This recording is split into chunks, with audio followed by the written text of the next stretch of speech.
Dans le village de Kurema, on disait que les nuits où les 3 lunes se reflétaient dans le fleuve, les ancêtres marchaient parmi les vivants. Ce soir-là, personne n'y prêta attention, sauf une seule personne, Sélène, fille de guérisseuse, connue pour sa douceur et sa voix qui calmait même les enfants fiévreux. Mais ce soir-là, ce n'était pas une voix douce qu'elle allait entendre. C'était la voix du mal. Depuis des mois, un jeune homme attirait toutes les attentions. Nahel, fils du chef de village. Beau comme un matin sans nuages, mais rusé comme une hyène affamée. Toutes les filles en parlaient. Toutes, sauf Sélène. Nahel détestait qu'on lui résiste, alors il s'approcha d'elle. Il l'aida à porter l'eau. Il lui sourit au marché. Il l'écouta parler de plantes, de songes et de monde invisible. Et elle, malgré sa prudence, finit par croire. Croire qu'il voyait vraiment son âme. Croire qu'il cherchait plus que des regards. Croire qu'il était sincère. Elle se trompait. Un matin, il lui dit « Sélène, je veux que tu deviennes ma femme. » Elle trembla de joie. Toute sa famille bénit cette union qui semblait lumineuse. Mais le jour de la présentation officielle, devant la foule rassemblée, Nahel éclata de rire. « Vous pensiez vraiment que j'allais me lier à une guérisseuse, à celle qui parle aux herbes et aux ombres? Est-ce que je ressemble à un fou ?» Tout le village rit avec lui. Comme si une seule honte ne suffisait pas. Sélène, elle, resta immobile. Seules ses mains tremblaient. Sa mère voulut la protéger, son père voulut frapper Nahel. Mais Sélène leva la main. Et dans un silence qui glaça les coqs eux-mêmes, elle dit « Que les 3 lunes soient témoins, que les ancêtres jugent entre toi et moi. »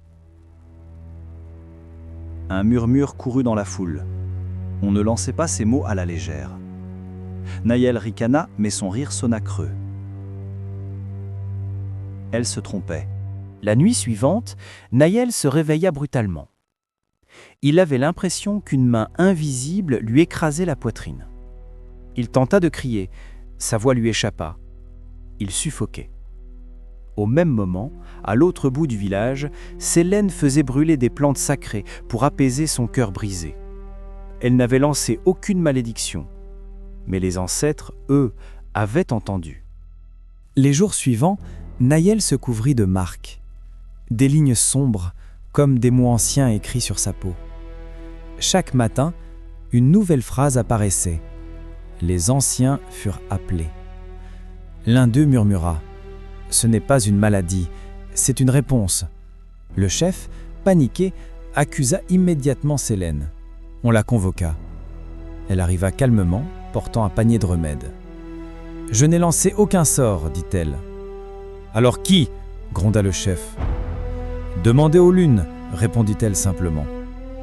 La nuit où les 3 lunes se reflétèrent dans le fleuve, les marques sur le corps de Nahel s'intensifièrent, jusqu'à brûler comme du fer chauffé. Il tomba à genoux. Des voix murmuraient autour de lui, pas des voix humaines. « Tu as joué avec un cœur pur. Tu as humilié devant le peuple. Tu as menti sous le soleil. Tu porteras maintenant ce que tu as brisé. » Le jeune homme sentit son corps s'alourdir, comme si son fardeau devenait réel.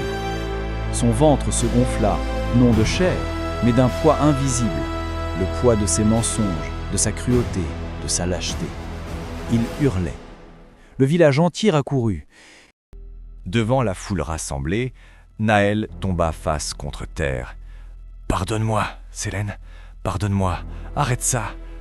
Elle le regarda longtemps, puis s'agenouilla devant lui. « Nahel, je ne t'ai rien fait.